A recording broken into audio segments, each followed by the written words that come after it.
नमस्कार बच्चों। देखिए अपन जो है दूषित जल से होने वाले दुष्प्रभाव पढ़ लिए थे, उनके रोकथाम पढ़ लिए थे, जल से होने वाले जो है फायदे पढ़ लिए थे।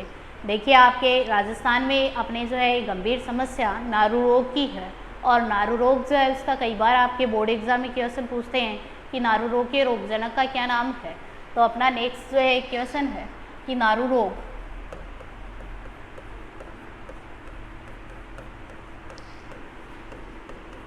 रोगजनक का नाम बताइए।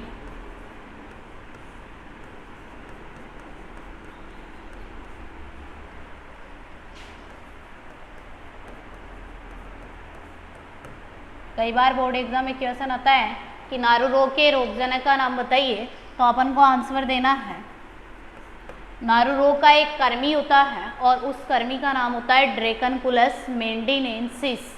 उस कर्मी का नाम होता है ड्रेकनकुलस मेंडिनेंसिस। तो अपन इसका आंसर देंगे नारू रोग का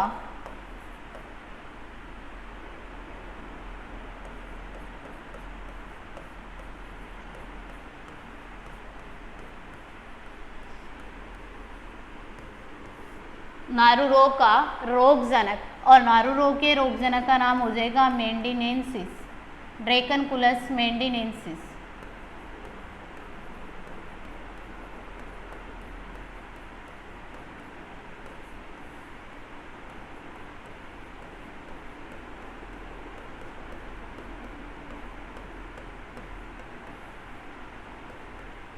ड्रेकनकुलस मेंडिनेंसिस। देखिए ये एक कर्मी होता है जो अपने राजस्थान के अंदर नारू रोग जो है एक गंभीर समस्या होती है। तो अपन ये लिख सकते हैं कि ड्रेकनकुलस मेंडिनेंसिस नामक कर्मी से जो है नारू रोग होता है। नामक कर्मी से नारू रोग होता है। आपके क्वेश्चन आ सकता है कि नारू रोग के रोगजनक का नाम लिखिए, तो या बताइए। आपकी क्वेश्चन इस तरह से आएगा कि नारू रोग के रोगजनक का नाम बताइए। आपको आंसर देना है ड्रेकनकुलस मेंडिनेंसिस नामक कर्मी से नारू रोग होता है।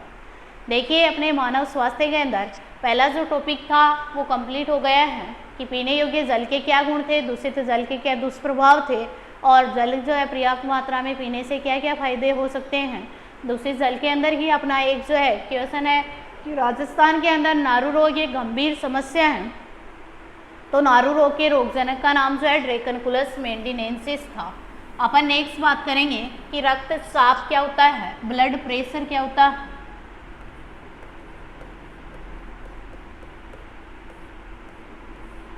देखिए रक्तचाप क्या होता है, अपन बात करते हैं रक्तचाप की।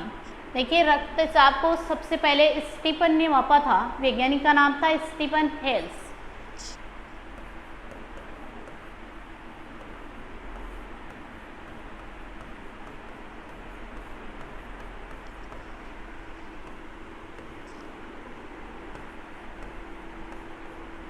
स्टीफन हेल्स ने 1833 में घोड़ों के अंदर मापा था।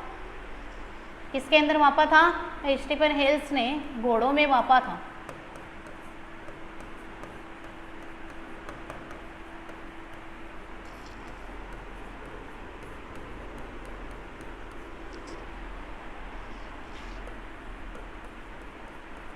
तो अपन पहला प्रश्न आपसे इस तरह से पूछ सकते हैं कि सबसे पहले रक्तचाप को किस में मापा गया। आपको आंसर देना है घोड़ों में। किसने मापा था? स्टीफन हेल्स ने। वैज्ञानिक का नाम है स्टीफन हेल्स ने सर्वप्रथम रक्तचाप को घोड़ों के अंदर मापा था। इनके बाद में रक्तचाप की जो परिभाषा दी थी, रक्तचाप की परिभाषा, और रक्तचाप की जो परिभाषा दी थी वो दी थी कापलन ने, जो दी थी 1983 में। देखिए 1933 में स्टीफन हेल्स ने उच्च रक्तचाप को घोड़ों में मापा था, और 1983 में कापलन ने क्या किया था कि रक्तचाप की परिभाषा दी थी। कापलन ने रक्तचाप की परिभाषा दी थी। अपन नेक्स्ट बात करेंगे, बहुत बार आपके बोर्ड एग्जाम में क्वेश्चन आता है कि रक्तचाप को किसने मापा था। तो आपको आंसर देना है घोड़ों में मापा था। किसने मापा था? वैज्ञानिक का नाम है स्टीफन हेल्स ने मापा था। किसने मापा था? स्टीफन हेल्स ने मापा था। देखिए नेक्स्ट अपन बात करेंगे कि उच्च रक्तचाप, निम्न रक्तचाप क्या होते हैं। इससे पहले अपन रक्तचाप की बात करते हैं कि रुधिर वाहिनियों की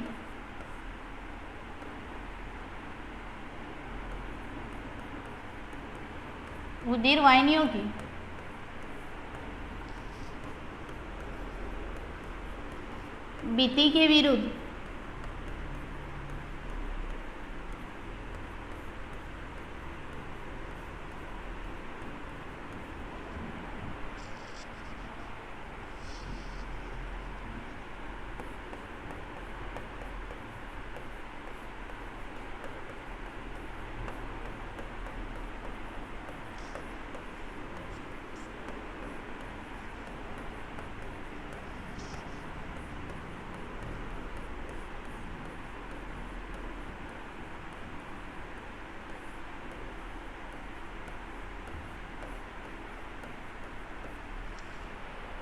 कि रुधिर वाहिनियों की भित्ति के विरुद्ध जो रक्त के द्वारा जो दाब लगाया जाता है उसको अपन क्या कहते हैं, रक्त दाब या रक्तचाप कहते हैं। रुधिर वाहिनियाँ होती है जिनके अंदर रक्त बहता है, कि रुधिर वाहिनियों की भित्ति के द्वारा रुधिर वाहिनियों की भित्ति के अंदर रक्त बहता है और रक्त के द्वारा जो रुधिर वाहिनियों पर दाब लगाया जाता है उसे अपन क्या कहते हैं, रक्तचाप या अपन कहते हैं रक्तदाब। रक्तचाप या रक्तदाब कहते हैं। देखिए एक सामान्य मनुष्य का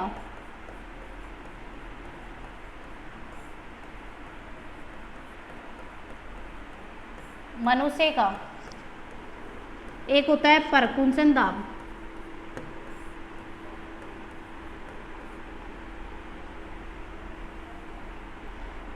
सामान्य मनुष्य का रक्तचाप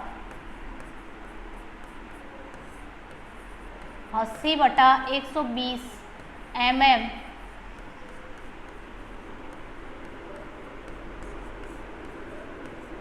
80/120 mm Hg होता है। 80/120 mm Hg होता है। तो अपन ये कह सकते हैं कि रुधिर वाहिनियों की भित्ति के विरुद्ध रक्त द्वारा लगाए जाने वाले दाब को रक्तचाप या रक्तदाब कहते हैं। और एक सामान्य मनुष्य का रक्तचाप जो होता है वो 80/120 mm Hg होता है। 80 जो होता है वो अनुशीतलित दाब होता है।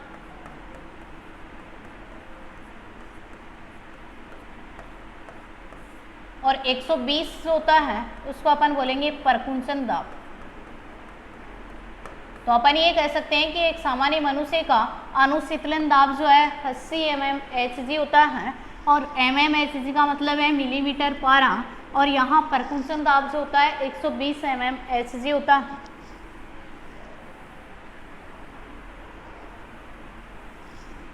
देखिए रक्तचाप जो होता है वो दो प्रकार का होता है। एक अपन पढ़ेंगे निम्न रक्तचाप,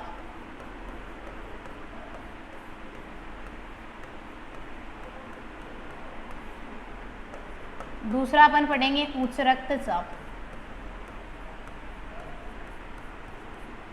एक होता है निम्न रक्तचाप, दूसरा पढ़ेंगे उच्च रक्तचाप। देखिए रक्त जो होता है अपनी रुधिर वाहिनियों के अंदर बहता है। रुधिर वाहिनियाँ जो होती है उसकी भित्ति पर रक्त जो भी दाब लगाता है उसको अपन रक्तचाप कहते हैं।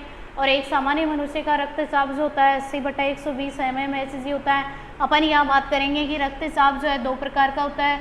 एक होता है निम्न रक्तचाप और दूसरा होता है उच्च रक्तचाप। अपन निम्न रक्तचाप की बात करते हैं कि अपनी धमनियों के अंदर अगर सामान्य रक्त से, इट मीन्स ये कहें कि 60 से लेकर 80 के बीच में, 80 mm Hg के बीच में जो रक्त दाब बहता है या रक्त बहता है तब तक तो ठीक है। अगर 80 से जो है कम हो जाता है, कि जब रक्त का दाब 80 mm Hg से कम हो जाता है तो क्या होता है, निम्न रक्तचाप की स्थिति आती है।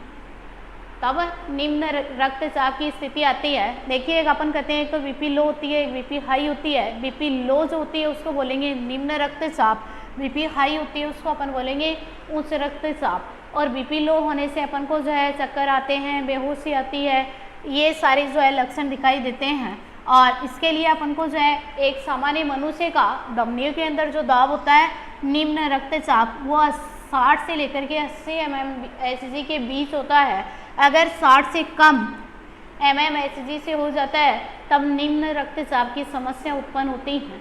और निम्न रक्तचाप के कारण रोगी जो होता है उसको लगातार चक्कर आते हैं, बेहोशी आना, सनसनी होना, या उसको जो है उसके अंग जो होते हैं, बॉडी के पार्ट्स जो होते हैं वो ठीक से कार्य नहीं करते हैं। दूसरा होता है उच्च रक्तचाप। उच्च रक्तचाप जो होता है ये अपने रुधिर का दाब धमनियों के अंदर, देखिए धमनियाँ जो होती हैं उनके अंदर, धमनियाँ जानते हो क्या? देखिए एक तो होती है धमनी, एक होती है सीरा। धमनी जो होती है वो क्या काम करती है?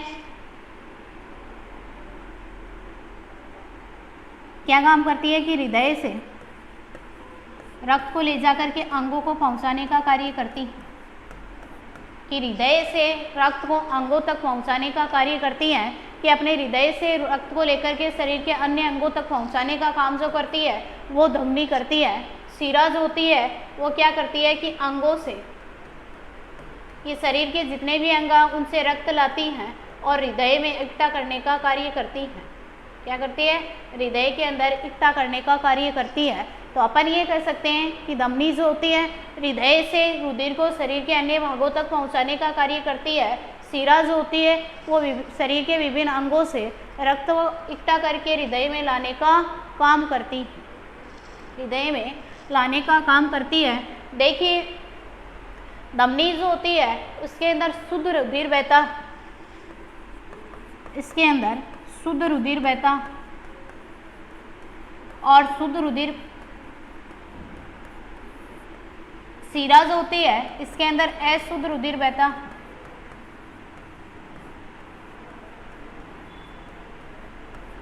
इसके अंदर अशुद्ध रुधिर बहता है। इन दोनों का एक एक अपवाद है कि सीरा जो होती है इसके अंदर एक फुफ्फुस सीरा जो है उसके अंदर अशुद्ध रुधिर बहता है। फुफ्फुस सीरा जो है इसमें अंदर अशुद्ध रुधिर बहता है और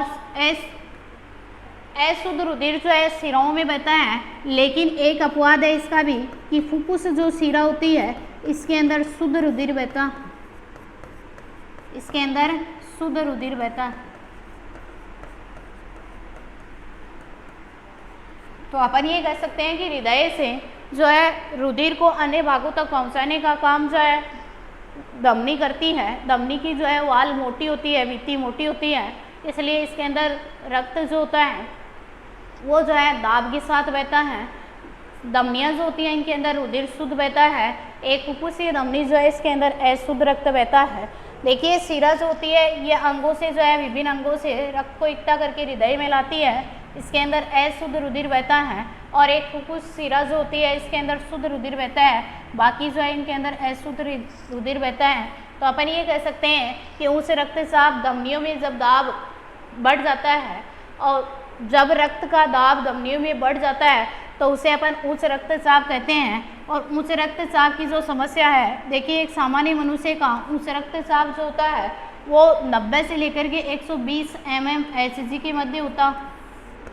सामान्य मनुष्य का उच्च रक्तचाप जो होता है नॉर्मल वो होता है 90 से 120 mmHg के बीच। अगर 140 से लेकर 140 से ऊपर हो जाता है, जब रक्त का दाब 140 mmHg से ऊपर हो जाता है तो उच्च रक्तचाप की समस्या उत्पन्न होती है। देखिए उच्च रक्तचाप किन कारणों के कारण होता है? उच्च रक्तचाप जो होता है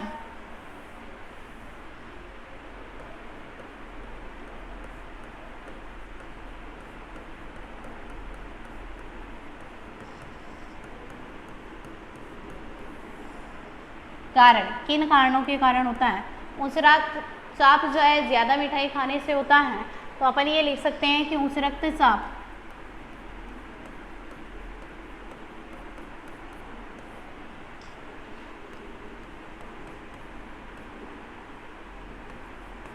आवश्यकता से अधिक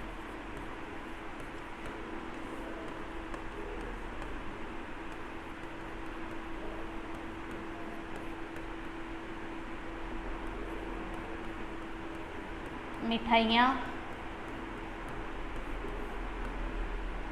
आवश्यकता से अधिक मिठाइयाँ, मसाले,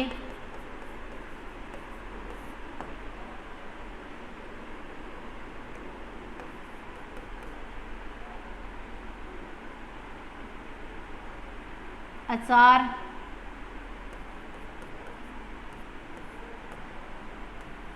आदि खाने से होता है।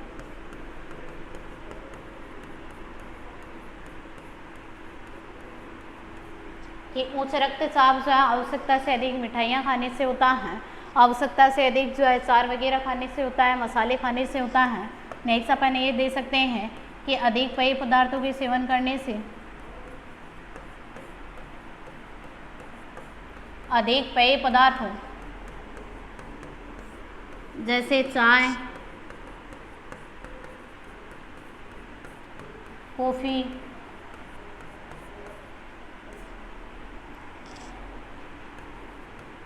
का सेवन करने से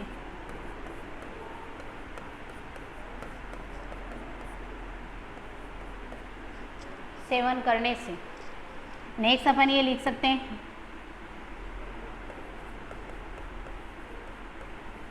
अधिक धूम्रपान एवं मदिरापान करने से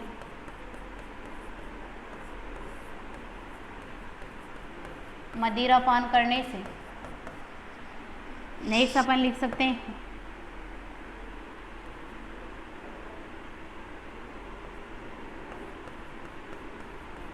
व्यायाम एवं शारीरिक परिश्रम न करने से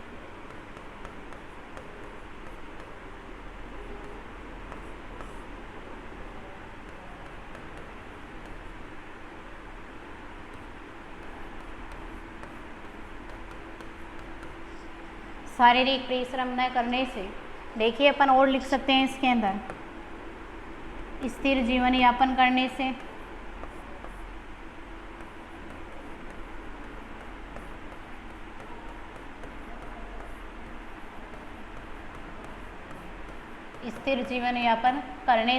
अपन ये लिख सकते हैं कि उच्च रक्तचाप आवश्यकता से अधिक मिठाइयाँ खाने से, मसाले खाने से, मिर्च से या जो है अचार वगैरह खाने से। नेक्स्ट अपन दे सकते हैं कि अपन अधिक पेय पदार्थों का, चाय, कॉफ़ी इनका अधिक मात्रा में सेवन करते हैं, आवश्यकता से भी अधिक करते हैं, तो अपने उच्च रक्तचाप की समस्या हो सकती है। आवश्यकता से अधिक जो है धूम्रपान करते हैं, मदिरापान करते हैं, या मदिरापान और धूम्रपान अधिक करने से हो सकता है उच्च रक्तचाप। अगर अपन व्यायाम नहीं करते हैं तब अपने जो है उच्च रक्तचाप की समस्या हो सकती है। देखिए उच्च रक्तचाप जो है शारीरिक परिश्रम न करने के कारण हो सकता है, या अपन एक जगह स्थिर बैठे रहते हैं, पूरे दिन जीवन यापन करते रहते हैं, तब उच्च रक्तचाप की समस्या हो सकती है। नेक्स्ट अपन ये दे सकते हैं कि ईर्ष्या करने से, घृणा, भरम, चिंता आदि करने से, कि अपने जो है चिंता हो जाती है, या जो है भ्रम हो जाता है, या जो है घृणा हो जाती है, बदला लेने की इच्छा रहती है, या फिर अपने जो है ईर्ष्या हो जाती है, इससे जो है उच्च रक्तचाप की समस्या हो सकती है। या अपन डिब्बे में बंद जो सामग्री का उपयोग करते हैं उससे भी उच्च रक्तचाप की समस्या हो सकती है। तो अपन नेक्स्ट लिखेंगे उच्च रक्तचाप को कम करने के उपाय।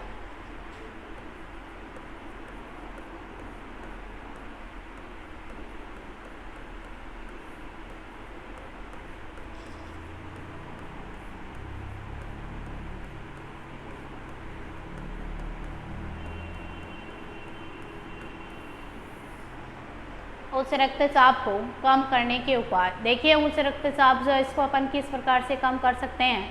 देखिए उच्च रक्तचाप के जो रोगी होते हैं इनको अगर अपन पोटेशियम युक्त भोजन देते हैं तो उससे उच्च रक्तचाप की समस्या कम हो जाती है।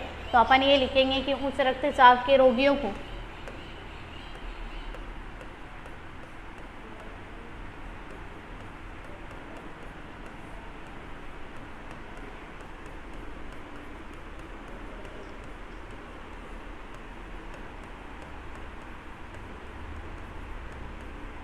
डिब्बे में बंद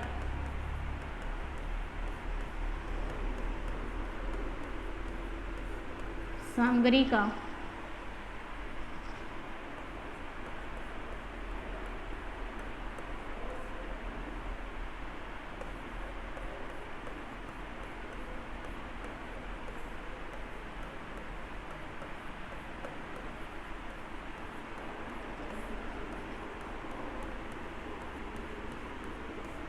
कि उस रक्तचाप के रोगियों को डिब्बे में बंद सामग्री का उपयोग नहीं करना चाहिए।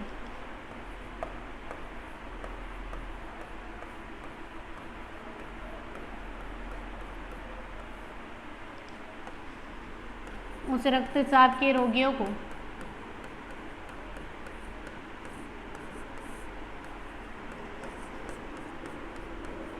पोटेशियम युक्त भोजन दिया जाना चाहिए।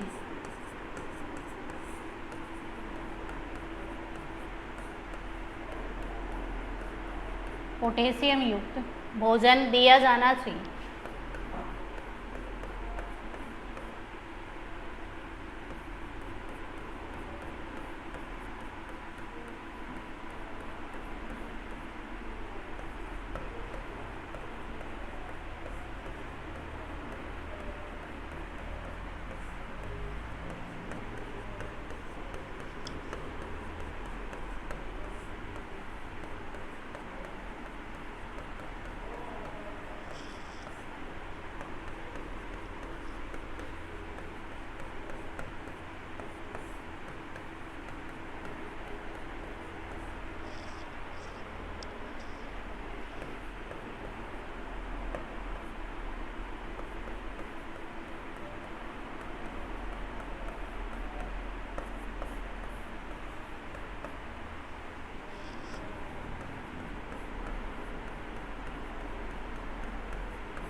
कि उच्च रक्तचाप के रोगियों को मसाले, मिठाइयाँ, अचार और पेय पदार्थ जैसे चाय, कॉफ़ी, इन पदार्थों का जो है कम मात्रा में सेवन करना चाहिए। नेक्स्ट अपन ने ये दिया है कि उच्च रक्तचाप के रोगियों को जो है पोटेशियम युक्त भोजन दिया जाना चाहिए। पोटेशियम युक्त का मतलब है कि हरी पत्तेदार सब्जियां हैं जिसके अंदर अपने वक्रक है, किडनी है, दूध है, बाजरा है, गुड़ है, गाजर है, इनको जो है अधिक मात्रा में दिया जाना चाहिए। उच्च रक्तचाप के रोगी जो होते हैं उनको डिब्बे में बंद सामग्री का उपयोग नहीं करना चाहिए।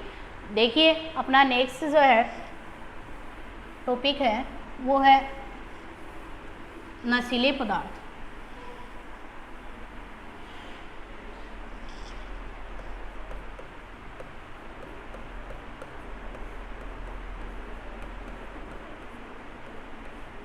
नेक्स्ट अपना टॉपिक है नशीले पदार्थ। देखिए कुछ लोग जो होते हैं वो आनंद की अनुभूति उठाने के लिए नशीले पदार्थों का सेवन करते हैं। धीरे धीरे इन पदार्थों के वो आदी बन जाते हैं और इनकी जो है आदत पड़ जाती है, उनको बोलेंगे अपन नशीले पदार्थ। जिनके अंदर मुख्य नशीले पदार्थ हैं, जैसे सबसे पहले अपन पढ़ेंगे गुटखा, कि गुटखा जो है किससे बनता है, इसके क्या कारण हो सकते हैं। दूसरा जो है अपन पढ़ेंगे तंबाकू। तंबाकू को अपन किससे प्राप्त करते हैं, किन किन वस्तुओं के अंदर इसका उपयोग करते हैं। तीसरा अपन पढ़ेंगे एल्कोहल और चौथा पढ़ेंगे अफीम। चार जो है मुख्य नशीले पदार्थ हैं, इनकी अपन यहाँ चर्चा करेंगे। इसके अलावा अन्य नशीले पदार्थ जो है अपने भांग हो सकते हैं, चरस हो सकता है, गांजा हो सकता है, या लाइसेनिक एसिड हो सकता है, या अन्य कोई जो है अपन नशीले पदार्थ की बात करेंगे। सबसे पहले मुख्य जो है आपके चार है, इनसे होने वाली हानियाँ क्या होती हैं, किन कारणों के इनके क्या कारण हो सकते हैं, ये आपने दिया है। तो सबसे पहले अपन बात करेंगे कि गुटखा क्या होता है, गुटखे को किस प्रकार से तैयार करते हैं। तो सबसे पहले अपना नशीला पदार्थ है वो है गुटखा। गुटखा जो होता है इसको बनाया जाता है तो कुछ तो संश्लेषित धातुएं ली जाती हैं या संश्लेषित धातुओं के वरक लिए जाते हैं, सुपारी ली जाती है, कत्था लिया जाता है, संश्लेषित चूना लिया जाता है। इन सब को मिला करके या कुछ मात्रा में तंबाकू भी डाली जाती है, इनसे जो है गुटखा तैयार किया जाता है। गुटखे का जो है उपयोग जो है चबाने के लिए करते हैं, और जो व्यक्ति निरंतर गुटखे का उपयोग करता है उसका जो है जबड़ा ठीक से नहीं खुलता है और उसको एक रोग होता है, उस रोग का नाम है सबम्यूकस फाइब्रोसिस रोग।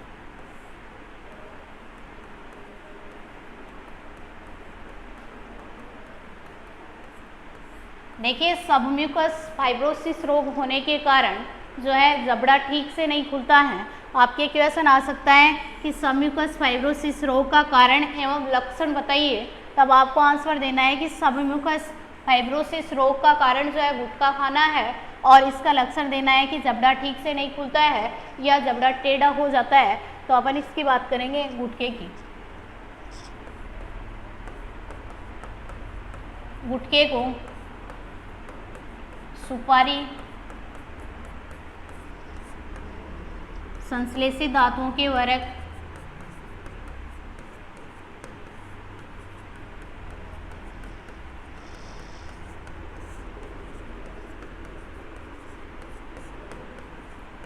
तथा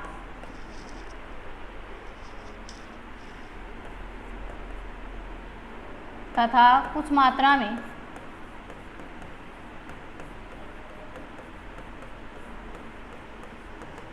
तंबाकू मिलाकर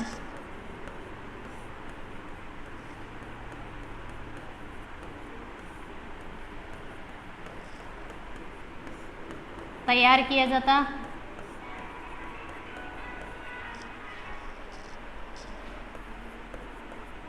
कि गुटखा जो है सुपारी, संश्लेषित धातुओं के वर्ग, कत्था, इसके अलावा अपन जो है लिखेंगे चूना,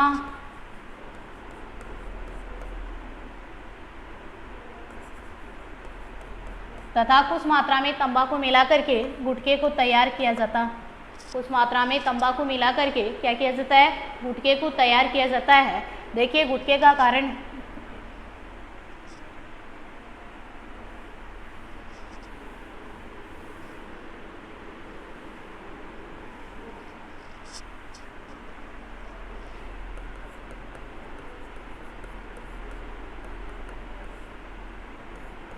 गुटखे का अधिक मात्रा में सेवन करने से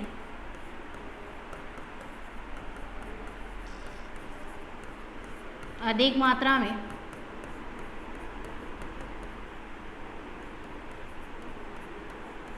सेवन करने से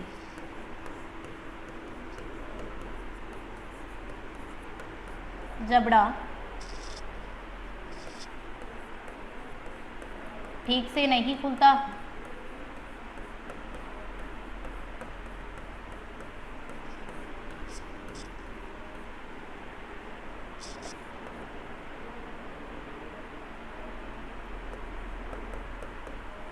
अधिक गुटखे का प्रयोग करने से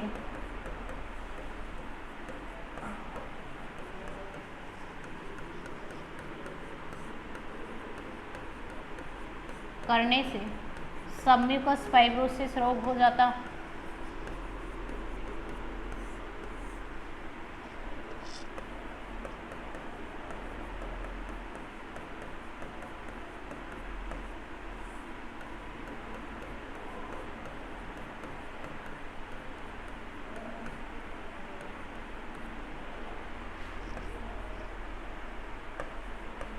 इसके अलावा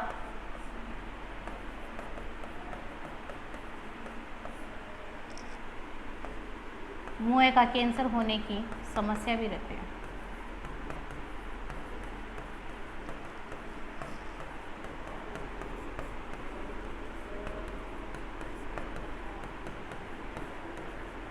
तो अपन ये लिख सकते हैं कि गुटखे को सुपारी, संश्लेषित धातुओं के वर्ग, चूने और कुछ मात्रा में तंबाकू मिलाकर के तैयार किया जाता है। जो व्यक्ति निरंतर गुटखा खाता है उसका जबड़ा ठीक से खुलता नहीं है और जबड़े की मांसपेशियां जो है अधिक कठोर हो जाती है, जिसके कारण सबम्यूकस फाइब्रोसिस रोग होता है।